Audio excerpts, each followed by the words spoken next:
অবশেষে কে যাচ্ছে ফাইনালে, আরসিবি না রাজস্থান রয়্যালস? যদি জানতে চান তাহলে সম্পূর্ণ ভিডিওটি শেষ পর্যন্ত দেখুন।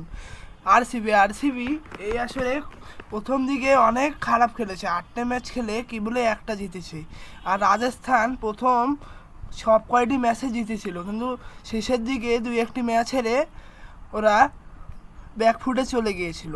কিন্তু ওরা পরের বার কোয়ালিফাই করেছিল সুপার 4-এ। আজকে এলিমিনেটর ম্যাচ আরসিবি এবং রাজস্থানের মধ্যে। আজকে যে জিতবে সে সেমিফাইনালে চলে যাবে।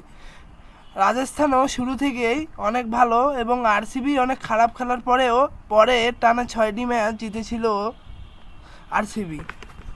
তাহলে আপনার কি মনে হচ্ছে কে সেমিফাইনালে যাবে, আরসিবি না রাজস্থান রয়্যালস? এই বিষয়টি বেশি বেশি করে কমেন্ট করবেন আমাদের কমেন্ট বক্সে এবং ভিডিওটাতে লাইক করবেন। এবং আমি দেখি আপনারা ভিডিও দেখেন, কিন্তু ভিডিওটাতে লাইক এবং সাবস্ক্রাইব করেন না। আমাদের চ্যানেলটা বেশি বেশি সাবস্ক্রাইব করেন এবং তাড়াতাড়ি 100 সাবস্ক্রাইবার কমপ্লিট করেন। সবাইকে ধন্যবাদ। আসসালামু আলাইকুম।